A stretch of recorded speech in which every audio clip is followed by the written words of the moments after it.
أسفي والحضور المغربي على أكيد الهام والمستحق لكرة القدم المغربية المتألقة على كل الأصعدة من المنتخبات السنية وأيضا الأندية الوطنية. فريقان في تشامبيونز ليج وفريق آخر في الكونفدريشن كاب او كاس الكونفدراليه. الكاف اولمبيك اسفي حقيقه حيرنا هذا الفريق بحضور مميز على مستوى كاس الكاف. يمكن تراجع المستوى على مستوى الدوري لكنه صفاق مؤخرا، تسلق بعض المراكز والان في المركز الرابع عشر. لكن اولمبيك اسفي بقياده المدرب الجديد التونسي الشكري خطوي ظهر وان اولمبيك اسفي يصحح الاوراق، يصحح الاخطاء وفي مسار جيد.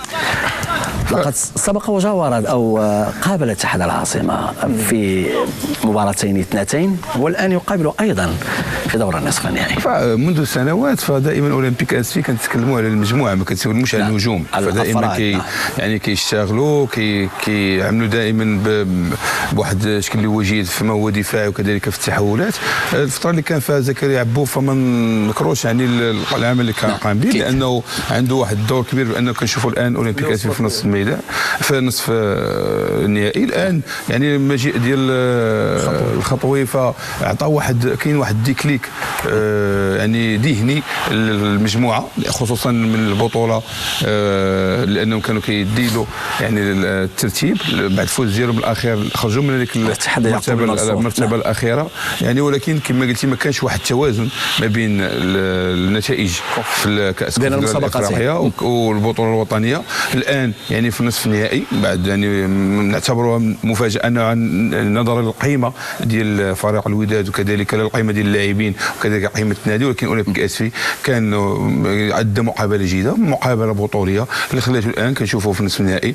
كنتمنوا ليه التوفيق لانه ممثل الكره الوطنيه في كاس الكونفدراليه اللي مده وحنا مسيطرين عليها مع النهضه البركانيه، وان شاء الله يكون التوفيق لانه عندنا واحد الحاجه اللي هي ايجابيه وغنستقبلوا مقابله الاياب في مدينه اسفي يوم 19 من الشهر الجاري ابتداء من الساعة 6 بملعب المسيرة بطبيعة الحال في أسفي. أكيد كأس الكاف أصبح تخصص مغربي، مسار كبير جدا ولكل مشاهد نصيب. أولمبيك أسفي أكيد سلك طريق صعب بين الدورين التمهيديين، الدور التمهيدي الأول بتحقيق فوز في المباراة الأولى بهدف لصفر، وفي المباراة الثانية فاز بخماسية نظيفة ليبدأ المشوار. انتصار ثاني مع الملعب التونسي بهدفين لصفر في الدورة التمهيدية الثاني، وانتصار آخر بهدفين أو هزيمة بهدفين لواحد يتأهل إلى دور المجموعات، حيث تأهل وصيفا للمجموعة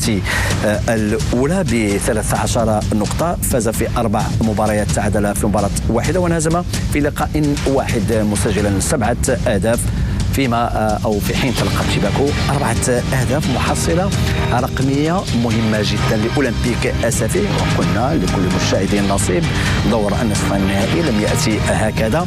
أحرج فريق الوداد في مناسبتين، في مباراة في دور أربع النهائي بتعادل لهدف لمثله، وبتعادل في الدار البيضاء بهدفين لمثله، من يتأهل بطبيعة الحال. فأكيد أن مسار أولمبيك أسفي في بطولة الكونفدرالية الإفريقية فهو مسار جيد، لأن إلا نشوفوا الفريق فكان عنده جوج ديال الأهداف أنه يعني كان في البطولة متدين، ولكن ركز أكثر على المسابقة الإفريقية. كنظن هذا التركيز هذا هو اللي أعطاه الفرصة أن الفريق يرجع يعني ذاك التلاحم ديالو، ترجع كما كنقولوا الفريق ديال أولمبيك أسفي.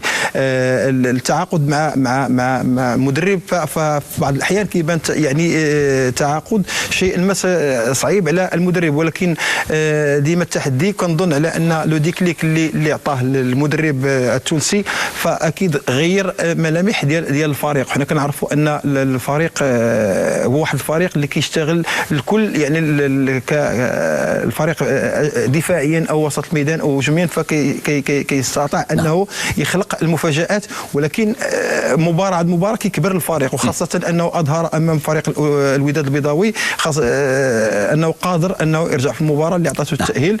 وشاءت الأقدار أنه يتلاقى مع اتحاد العاصمة اللي كان في المباراة التمهيدية يعني الدور الأول كان منافس ديالو.